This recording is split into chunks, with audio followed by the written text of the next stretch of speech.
Yesterday I was giving you a general outline of the foundations of the Zen feeling for naturalness in art and life by describing the fundamental principles of the Taoist philosophy and then of the Zen discipline itself. And we saw that the roots of the idea of spontaneous living make this conception, or rather it isn't so much a conception as a doing, something much more subtle than might ordinarily be imagined. A lot of people think that the spontaneous or completely natural life, as it's understood by these Far Eastern philosophers, is to act according to whim. There was, for example, a great Zen monk lived shortly after 1000 AD, who had a very peculiar way of painting. He had long hair, and he'd get very drunk on rice wine. Then he'd soak his hair in ink and slosh it all over the paper. Then he would do a Rorschach test on it and decide what kind of a landscape it actually was, and then put in the finishing touches. And suddenly, out of this apparent mess, a great landscape would be evoked. But the whole art of the thing lay in putting in the finishing touches. And also, there's a very curious thing. If a person who is untrained in painting makes a mess with a brush, it's liable to be just a mess. Whereas if a person who has the feeling of painting in them for a long time, and they make a mess with a brush or just do anything, it looks interesting. And that's why if you try to copy the best people in modern abstract, non-objective painting, you'll find it's a very difficult thing to do.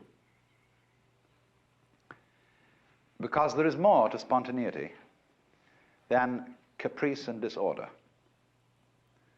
And I want to try and explain what that is. I mean, wouldn't it be great if we could live absolutely on the spur of the moment? Not make any particular plans, not feel that, well, you might make plans because you can make plans spontaneously, but not to worry about whether you had made the right decision, whether you were being good or bad, selfish or unselfish, and not to hesitate in anything, you see. One of the great applications of Zen, as I pointed out, was to the art of fencing. And when you learn fencing, you see you have to learn to be spontaneous, because here of all places it is true that he who hesitates is lost. If you're engaged in combat, you see, and you stop to think what sort of a defense or attack you ought to make, the enemy's got you. So the way they teach people spontaneity in fencing is very interesting. When you start into fencing school, you of course live with the teacher. He has a kind of ashram. But you're given a janitorial job. You clean up, you wash dishes, you put bedding away and things like that. But while you're going about your daily business, the master surprises you with a practice sword, which is made of 4 strips of bamboo, rather loosely tied together.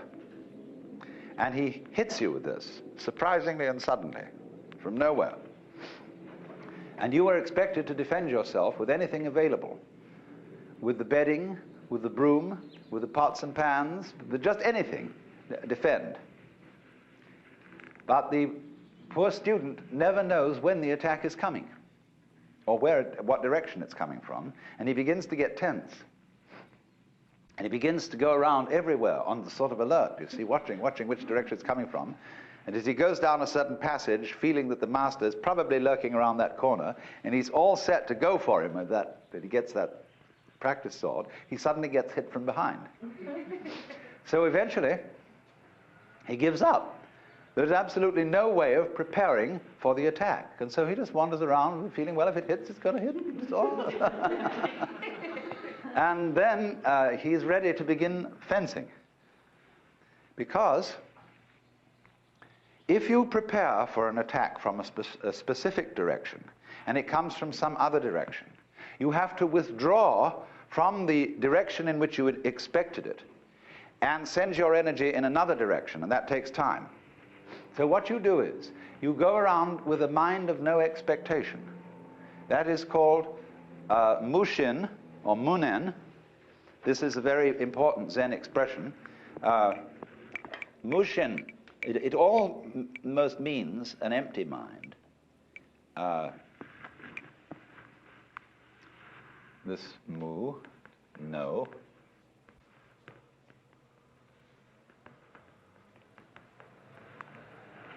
I didn't rub the ink long enough this morning. No shin.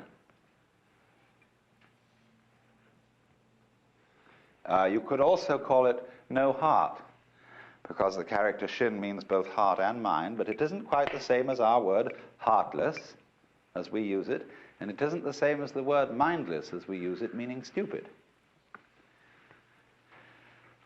To be in the state of mushin is to have a mind like a mirror. And of this, the Taoist sage Zhuangzi said, the perfect man employs his mind as a mirror.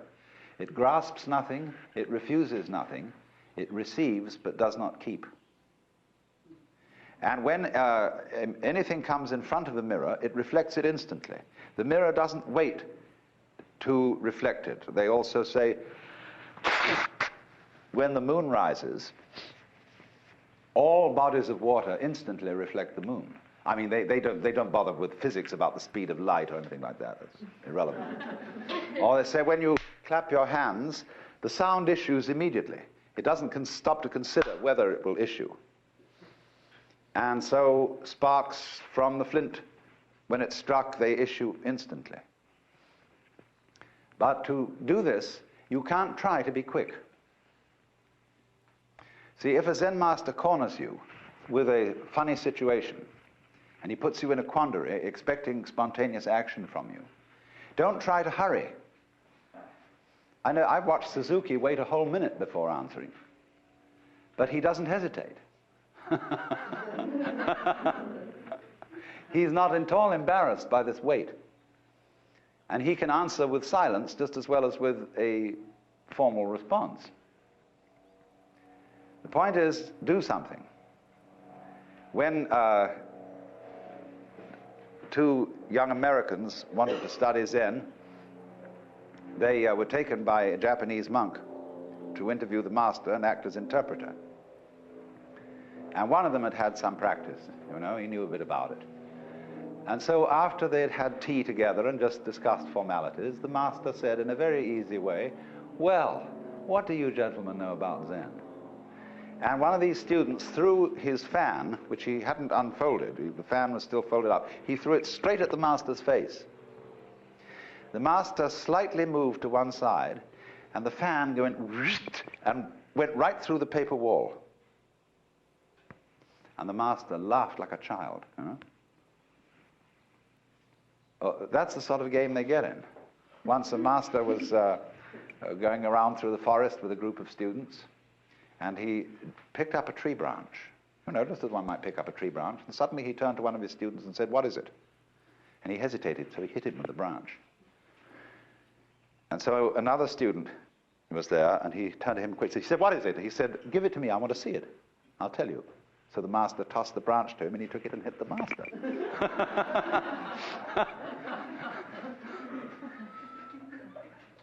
Now, you may think all this is kind of rough stuff.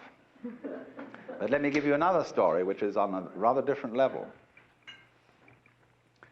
A certain Zen priest was having dinner at a big party, and the party was being served by a geisha girl who was so elegant and so skillful in serving that he suspected she might have had some Zen training. And so he decided to try her out. And he nodded to her, and she immediately came to his place and sat down in front of his little low table. See, everybody would be seated, probably, in front of low tables all around a room, and the geisha servants and people move up and down in the middle. And so she came down and sat down in front of him and bowed, and he said, "I would like to give you a present." And she said, "I would be most honored." Now, on the table, there are hibachi, which are little braziers with hot charcoal in.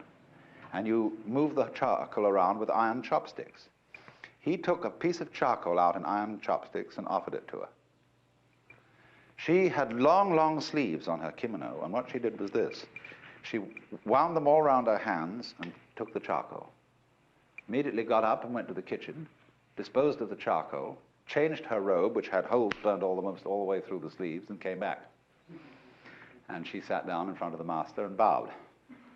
And she said to him, "I would like to give you a present." He said, "I would be most honored." And so she picked up the iron chopsticks and handed him the charcoal. And he pulled out a cigarette and said, "That's just what I wanted," and lit the cigarette.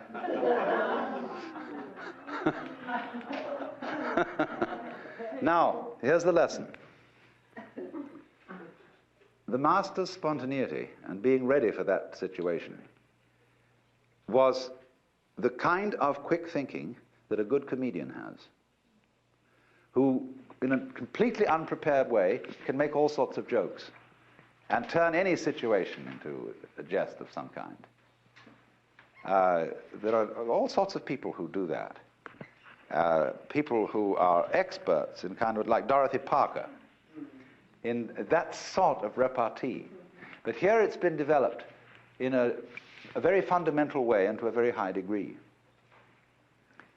Now, the way in which it's developed, you see, requires a protected situation. Because if we all started to act on the spur of the moment, without the slightest consideration or deliberation, no.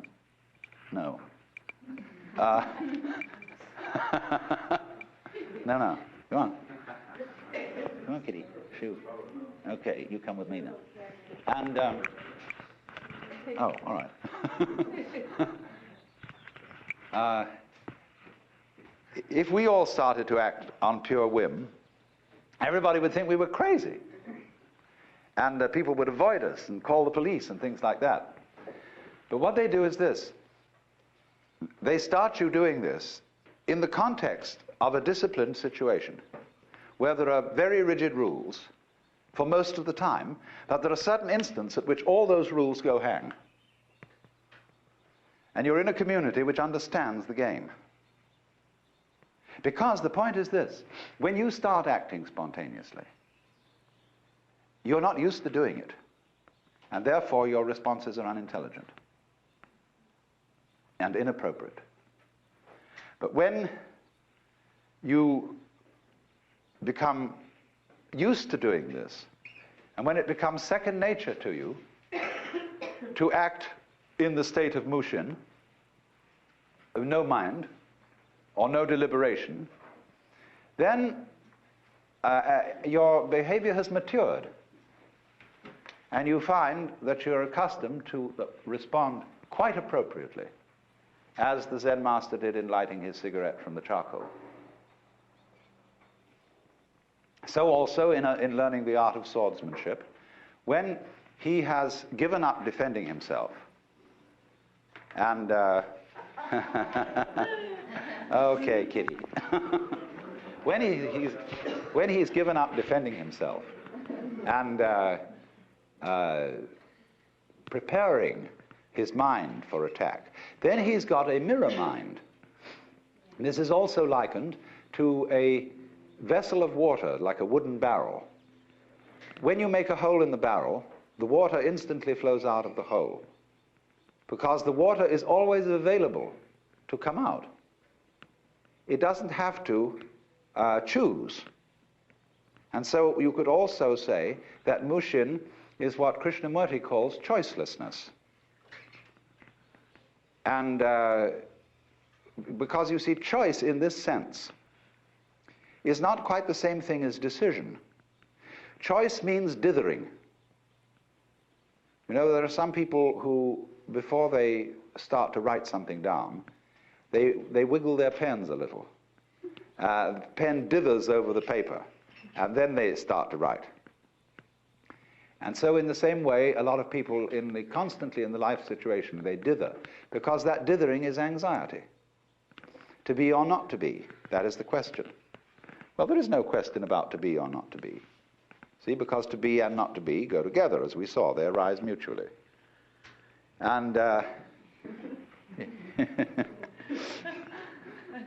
so, Kitty, I don't think you're feeling very comfortable. Would you like to see if you could take care of it? I don't want her to get mixed up in the tape recorder.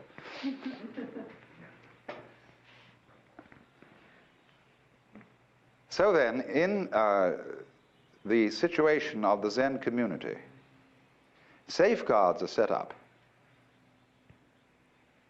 within which you can learn how to act without deliberation, which is, you see, in a sense, going back to the state of innocence.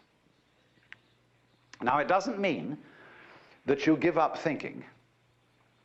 It doesn't mean that you become an anti-intellectual. You all can also learn, and this is part of the later phases of Zen training, how to think spontaneously, how to deliberate spontaneously. The saying is, you see, stand or walk as you will, but whatever you do, don't wobble. So this is our difficulty, because the human mind is a feedback system. Feedback has a peculiar susceptibility to nervousness. There was a young man who said, though it seems that I know, what I would like to see is the I that knows me when I know that I know that I know. You see? Now, in this way, we think about thinking, we worry about worrying, and then when that really gets bad, you worry because you worry about worrying. Now, that is analogous exactly to the kinds of vibration that are set up in certain mechanical systems. For example, if you, I did this trick on television once. I had the cameraman turn the camera on the monitor. The monitor is the television set in the studio where you see what you are doing. And so on this show I said, now I'm going to show you a picture of anxiety. Don't worry about your sets. There's not going to be anything wrong with your set, so don't turn it off. Now I said, Mr. Cameraman, will you please turn the camera on the monitor? He does that. Now what does he do? He's taking a picture of taking a picture, all in the same system. And as you do that, the system starts going like that. You see, it makes a sense up a kind of oscillation. And you see on the screen all these jagged lines dancing across. Now that's what's meant, you see, by hesitation, attachment, blocking, all that kind of thing which the Zen discipline is designed to overcome. And because the human being is such a peculiarly beautifully organized nervous system and has this tremendously subtle cortex, which is capable of all kinds of thinking about thinking, you can turn yourself on in the most extraordinary ways by, for example, getting earphones which repeat what you say just a fraction of a second after you say it back to you. They delay it. And you can get an oscilloscope tied up with your own heartbeats and get feedback through in this way so that you suddenly begin to see yourself behaving, and it completely balls you up because you wait for yourself to go on, but then you realize it's you doing it. But you can't wait on your heartbeat. You can't wait on what you say. And you get this sensation of going faster and faster and faster and faster until you just have to close the whole thing off. You'll go crazy. So that's what we're doing. And our civilization and our social institutions reflect this in hundreds of ways. And this would be true of any civilization, because all civilization is based on the development of consciousness and feedback, that is to say, the property of self-control, of being self-conscious, looking at what you've done, and then being able to criticize it and correct it. But who criticizes? Is the critic reliable? When you criticize yourself, who will criticize the critic? You see? Or to put it in the other way, quis custodiet ipsos custodies. Who will guard the guards themselves? Who will take care of the policeman? Who will govern the president? And that is the big problem. And when we get tied up in that problem, the Chinese got tied up in it because they were simply a very high order of civilization. So did the Japanese. There has to be a break. Somebody has to start throwing things. Otherwise, everybody will go insane. So, Zen functions in that culture as a way of liberation from the tangle of being too civilized. Now, you see, in Japanese culture,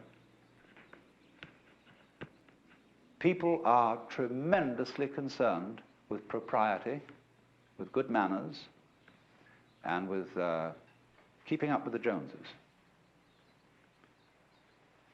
One of the funniest things in the world is to watch Japanese people having a bowing contest. It's a very frequent thing when friends meet or take leave. They go, ah, and they bow and they bow and they respond, and it goes back and forth, and see who gets the last one in, because I'm more polite than you. And the worries about when somebody comes, you know, you visit a family, you always bring a gift. And they start worrying, is this gift suitable? What is it? Anything as good as the gift they last gave us? And is it right for the occasion? Have we thought about it enough? Is there some symbolism in this gift that connects with this person's name or their birthday or something like that? And they think about these things interminably. And thus they cultivate in the ordinary culture, has a great deal of social nervousness in it. People giggle. You often see girls who giggle and cover their mouths to say, I'm not really giggling. All sorts of funny things happen because of this immense social awareness and nervousness. Now, Zen breaks that up. Only it does it in a way that has high artistry to it. So you see, let's just take the aesthetic domain for the moment.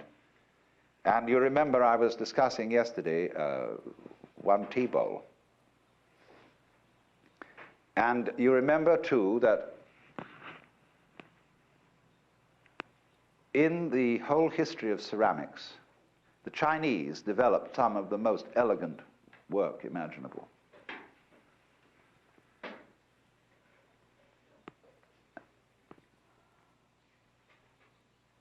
You are probably aware, I don't see a specimen, of the great work of the Sung and Korean potters, very often done in a jade-like green, the most gorgeous texture. It looked practically as if it was carved out of jade.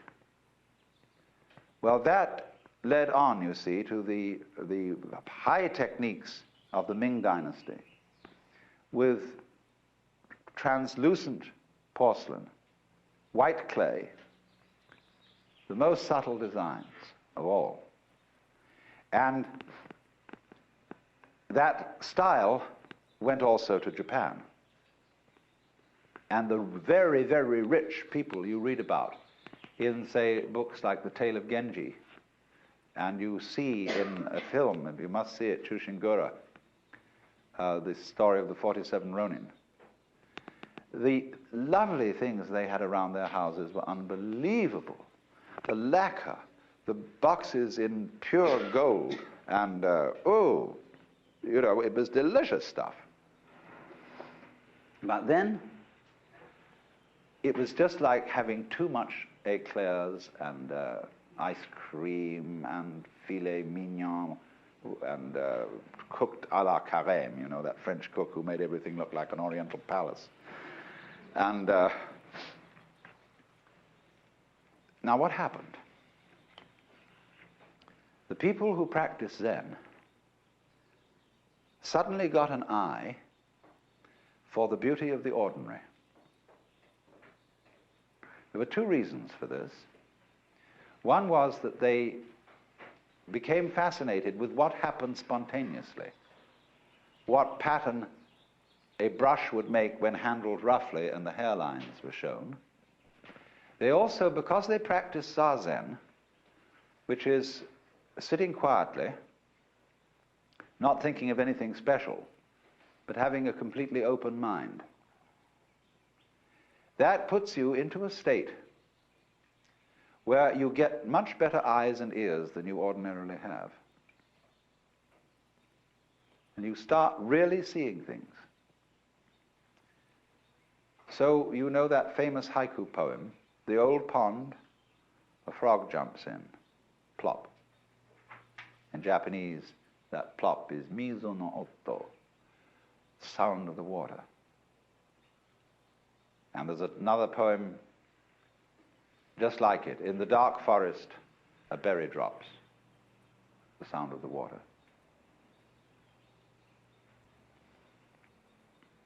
Somebody suddenly realized, you see, just the sound of the water is marvelous. That's all. Or they found that they kept getting in very, very cheap Korean rice bowls. The poorest, cheapest kind for peasants to eat out of. And suddenly it struck one of these Zen masters that that was an incomparably beautiful object. Nobody had seen this before. They also had the simplest wooden ladles, bamboo and then a stick in it, for use in the kitchen. And one day somebody noticed that this ordinary, everyday kitchen utensil was just lovely. And so in the same way, they found that it was quite as satisfactory to listen to the kettle boiling as to listen to an elaborate concert. So what did they do? They started, through particularly a man called Senno Rikyu, to give parties for very small, few guests in shacks, little huts in the garden, made of very primitive materials, such as mud walls, and where they would go and sit, and out of the simplest utensils, carefully chosen by a superb artist, they would simply sit and enjoy the uncomplicated life. And so was born the tea ceremony.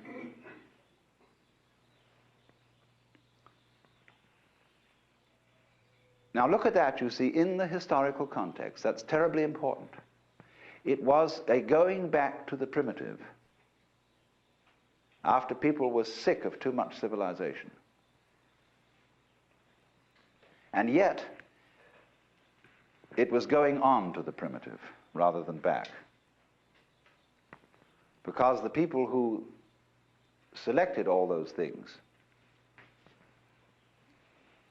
they knew the whole tradition of their civilization, their culture. They weren't barbarians. Once upon a time, then you see, when this became the rage, Rikyu became attached to the court. The shogun had tea with Rikyu. And everybody started digging tea ceremony. And in due course, the whole thing became awful. Because what's happened today is this. Tea ceremony is essentially something to enjoy. And there are a few men left who know how to serve tea ceremony. And it's an extremely congenial, quiet get-together with easy conversation, simple and unostentatious manners, and really lovely things to look at. I was present at a tea ceremony celebrated by a Zen monk who happens to be an American. And he is a man who has done a lot of mountaineering. And he has, therefore, with him at all times, the sort of equipment that you take on camping in the mountains, because he does a lot of climbing in Japan. And I said to him, won't you, this afternoon would be very nice to have the tea ceremony, and you did it once before here, and it was so pleasant. Would you serve it again? He said, yes, by all means. Before, he had served tea ceremony in the style that Zen monks do it, which is rather simple and direct and much more comfortable than all these well-educated ladies who are tittering about it and are on tiptoe and nervous and hoping they won't make a mistake and all that kind of thing. It's just dreadful. So he suddenly came in with a small Primus stove. Set that down. Then he had an old paint pot which had inside it an aluminum mug. He set that down. He then proceeded to take the aluminum mug out, pour water into the paint pot, and set that on the Primus stove, but he ritually pumped up the Primus stove. He did everything in the style of tea ceremony, but this was a dirty old Primus stove. And suddenly the thing began to flame like the god Fudo, and he mixed the tea in the traditional way with the whisk, had all the perfect, lovely manners, handing us the aluminum cup. And we got into a long, it's a custom after the tea ceremony, after you've drunk, to pass all the utensils round for inspection. And this is exactly what happened. And we found that the aluminum cup had the year 1945 stamped on it for some reason. We got into a discussion about styles of aluminum cups made in 1945. And it was the funniest thing, but it was a complete makeover of the tea ceremony into the modern idiom. Of course, the tea drunk in tea ceremony is that powdered green tea, which you don't steep like you make ordinary tea. You whisk it and mixed with a small amount of hot water into a froth, and it's called liquid jade. And it's a bit of an acquired taste for most Westerners. It tastes a little bit like a mixture of mate tea and Guinness. But when you get to know it, it's very invigorating and very awakening. And if you make up a strong mixture of it, it's a good thing to use if you want to stay awake all night and do work. And so you see, the legend was that Zen monks started this interest in tea because they needed it to stay awake during their practice of meditation. And it said that Bodhidharma, whom I drew for you yesterday, and he's always drawn with eyes that are wide open. Why? Because he hasn't got any eyelids. Once when he was meditating, he fell asleep, and he was furious and cut his eyelids off. And as they dropped on the ground, up came the first tea plants. That's why they have leaves shaped like eyelids, and are to be drunk ever thereafter for staying awake. So the plant of Buddhism, tea is the Buddhist drink, just like wine is the Christian drink, coffee is the Islamic drink, and milk the Hindu drink. Every religion has its drink. So then around this kind of appreciation, born of stillness and the delight in seeing how nature takes its course, came the entire cult of Zen art with its special kind of primitivity, its special ceramics, its special calligraphic styles, and its special gardens, which are the controlled accident. Now you see, as I showed you yesterday on that other tea bowl, this is a water jar. And they like to leave the bottom unglazed. You can really see that it's clay that way. But look, you see how the glaze has been allowed to run. It's that we would call not neat at all. And you watch somebody make one of these. And I have watched a man just pick up the plate, and as he applies the design of the glaze, he just goes whoosh with a brush and lets it drop on, and it's done.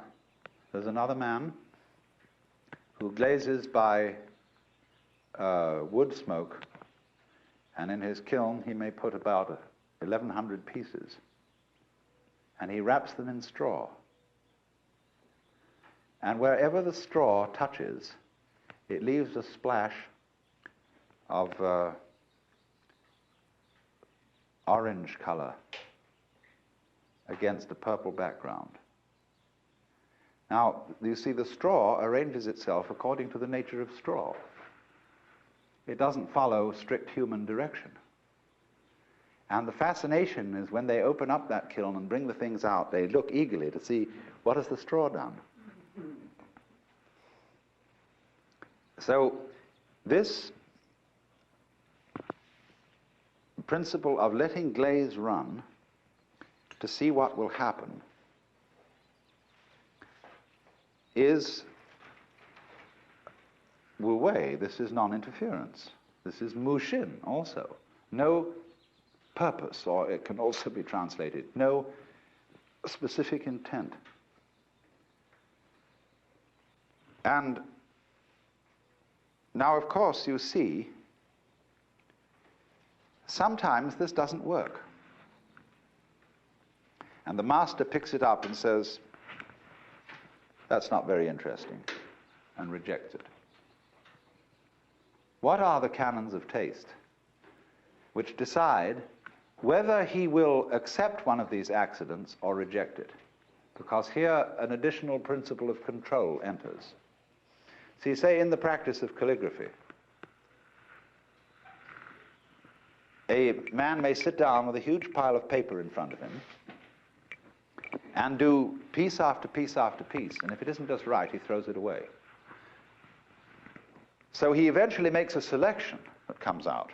There's a famous story of a Zen master who was doing calligraphy, and he had a very smart monk standing beside him who was his assistant. And the monk said, to each one as he did it, you can do better than that.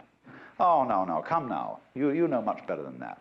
This master got more and more furious, but the monk had to go out to the benjo, to the toilet for the moment. And he thought, quick, while he's away, he did it. And the monk came back and looked and he said, a masterpiece.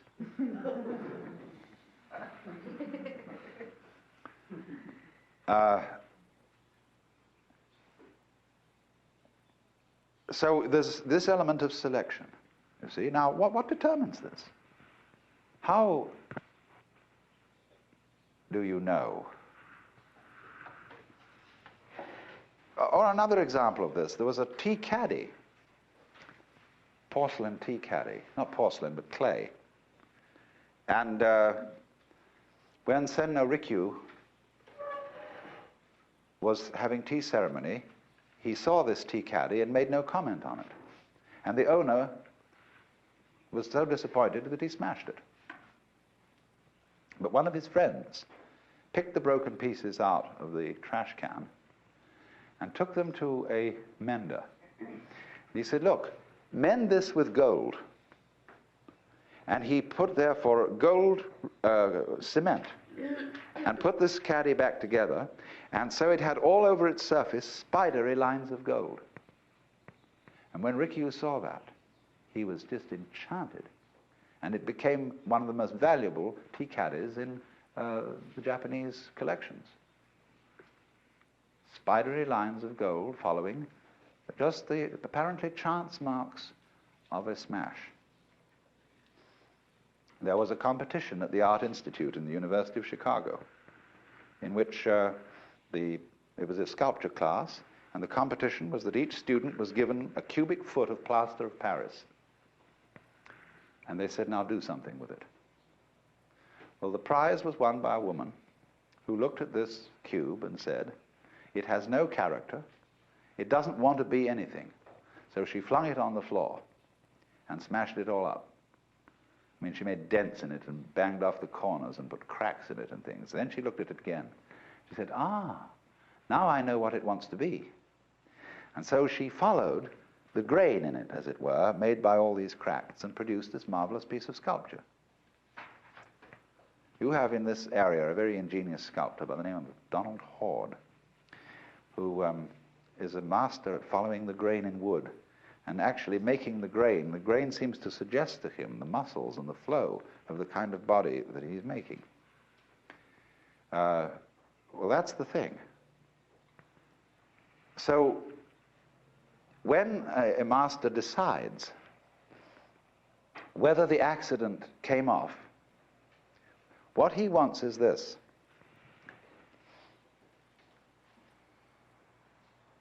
He wants the thing to be the perfect harmony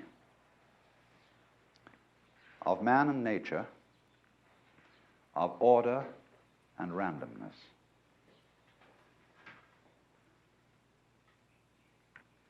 Now, this is a curious thing in the human mind. When we play games, we get most fascination out of those games which satisfactorily combine skill and chance. Games like bridge, poker, have a sort of admirable combination of these two elements. And we can go on playing those games again and again and again, because you don't feel completely at the mercy of chance, as you do with dice, unless you cheat. And you don't feel completely at the mercy of skill, as you do with chess, or especially with a game like three-dimensional chess. So there's a sort of optimum middle where order and randomness go together. Well, that's what this man is looking for. He's looking for the optimal combination. You see, things that are artwork like Persian miniatures or the jewelry of Cellini and Chinese porcelain is too much skill, too much order. It's like those houses you go into where you daren't put an ash in the tray because everything is so clean and everything is so tidy, you daren't touch it. One prefers a house, you see, that looks a little lived in. It is more genial, more comfortable, somehow invites you to sit down and even put your feet on the table. Whereas on the other extreme, some kind of pad where everything is covered in dirt and filthy clothes are thrown in the corner and, people are all paint all over them and so on. That's the other extreme. We don't want that. But that's that curious thing in the middle. Now, the most difficult thing is to hold to the middle. It's like walking a tightrope. And that's why the path of Buddhism is called the razor's edge. Because you see what happened. When all this kind of work in the course of history became fashionable, people began to affect these styles. For example, when Seshu, the great master ink painter, worked, he would sometimes take a handful of straw and paint with that instead of a brush in order to get the sort of rough effect that he wanted. But later on there came people who could take an ordinary paintbrush and so exactly ink that brush that it would give precisely the messy effect that they had in mind. They would also be able to ink a brush in such a way, and this is terribly decadent, they could dab grapes on a vine and have dark ink where the shadow was supposed to be, and no ink at all where the highlight was supposed to be. That's when they started getting mixed up with Western ideas about shadows and perspective. They didn't have that earlier. But they were so skilled in the handling of ink that they would do this sort of thing, and they would imitate, you see, all the so-called rough natural effects of the great Zen artists. And so today in Japan, a younger generation of artists has decided it's time to break all that up. If we imagine, for example, haiku parties, the writing of haiku poetry. Basho, who was the great 17th century master of haiku, said, get a 3-foot child to write haiku, because they're the sort of direct, guileless things that children would say. But now there are magazines devoted to haiku poetry, where in every issue there will be 10,000 haikus, written by people all over the country. And they get so stilted and so affected that one wished one had never heard of haiku. The same thing is starting over here. And you should see the entries we get in these haiku competitions that Japan Airlines and other people sponsor. But it all after a while becomes dated, stilted, and so somewhere again the new thing has to break out, which is always coming up, but there's no formula, you see, for fixing it so that you can do it again and again and again, because the moment you start doing it again and again and again, it isn't it anymore. The real thing has escaped. Do you remember some time ago there was a fashion for having wrought iron fish, just the outline of a fish? Some artist originally, put this fish together and it looked great. But then you suddenly found them in every gift shop and dime store, and they looked perfectly terrible. So this is the mysterious thing. Well, not only in the arts, but in lifestyles, in everything. When you start saying, what is the technique for getting this thing? And people say, well, this is it. It's gone. Same in education. Same in music. The moment you start teaching something, what question are you asking? How could we, is there some method whereby in our schools we could produce from the music department, every graduation ceremony, 3 musicians of the stature of Bach or Mozart? Now, if we knew how to do that,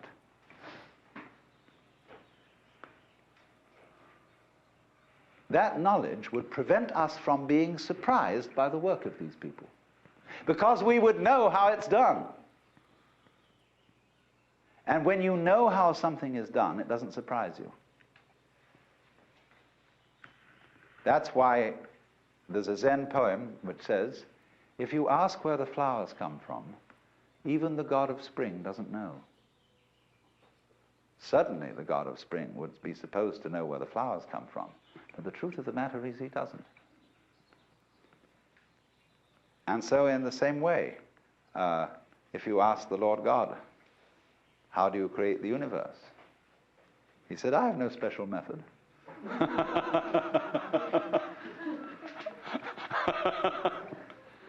And this is known in Zen as a very difficult, this is the most difficult virtue to attain. So many of these things begin with mu.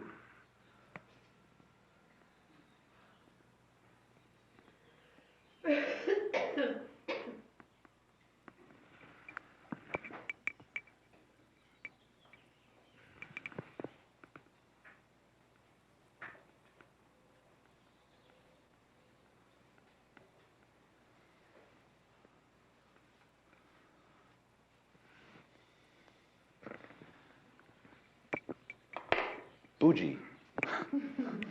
Buji. It means nothing special. It means no business, no artificiality. In American current, real cool.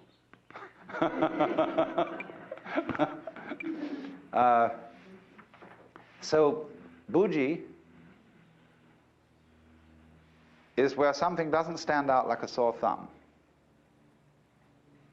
But it is absolutely different from being modest. A bougie person may be immodest in the sense that if he knows he can do something well, he just says he can. He doesn't go at all sorts of blushing violet techniques. Bougie, you see, is this mysterious quality of nothing special, no special method. Because if there is, let me repeat, if we do know the method and we know it infallibly, it ceases to be interesting. There are no surprises left. And the moment the element of surprise has gone, the zest of life has gone. That, you see, is why it's very difficult to teach Zen to yourself. Because you can't easily surprise yourself. The essence, you see, of this kind of spontaneity is response to a surprise. So the master, you don't know what he's going to do, and he surprises you. It's like trying to cure hiccups. Very difficult to cure yourself, because when you pat yourself on the back, you know when you're going to do it. So you're all ready for it. When somebody else comes up and slams you on the back, then that's a surprise, and what you needed was a surprise. Or it's like jokes. What makes you laugh about a joke is the element of surprise in it. That's why jokes aren't funny after they've been explained.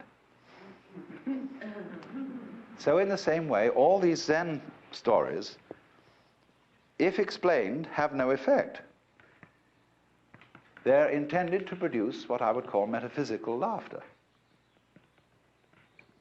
But this has to be a surprise. And so as to be surprised, well, there's no way of premeditating it. So you see, if you read, for example, there's a book out here called Zen by Eugen Herrigel, who studied archery. Many of you have probably read this book. He had to learn to pull the bowstring in the manner of the Japanese archer and let it go, but not on purpose. He had to let it go without thinking first, I'll let it go, and then let go. He had to let it go, not on purpose. Now, that really bugged Herrigel. How do you do something not on purpose, especially if you're aiming at a target? Well, the whole point is, if you think before you shoot, it's too late. The target's moved.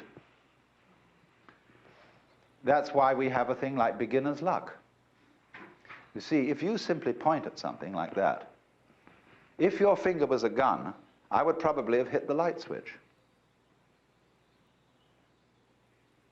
And so you get a person who's naive about a gun, will pick a gun up and bang, and the thing will drop dead. I'll never forget the first time I ever used a slingshot. This friend of mine was with me, and he was aiming away and not missing, and I just picked it up and ping, and it hit. But I couldn't do it again. You get a certain naturalness there. So there was a master by the name of Ikkyu, who was a great leg puller. And he had in front of his house a very gnarled pine tree. One of those things that's contorted, and they love this kind of thing.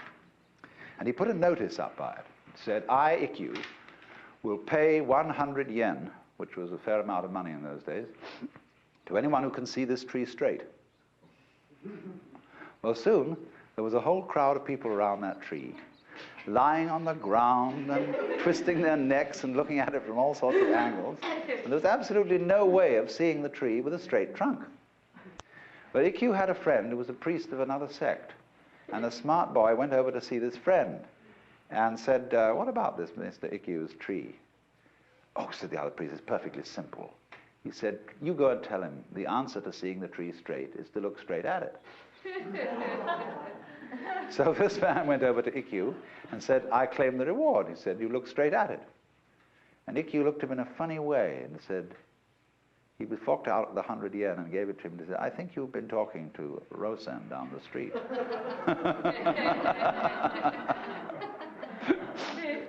Now, in that way, you see, just look straight at it. In other words, here's the bowstring, let go of it. Don't all this fimble-fambling, mimble-mambling, jumble-humble about the right technique of letting go of it. Let go of it, damn it. But that's very difficult. It's as if I would say to you, now everybody, let's be unself-conscious. And so finally, in desperation, you at last learn to let go of the thing, which was what you were supposed to do all the time.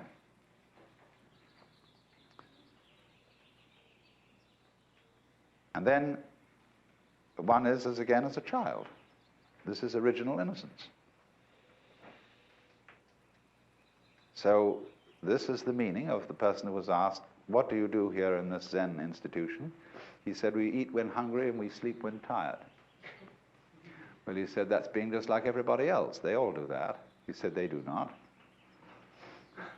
When they eat, they don't eat, but they think of all sorts of extraneous matters. When they're tired, they don't sleep. They dream all kinds of dreams. So let's have an intermission, and then we can have discussion.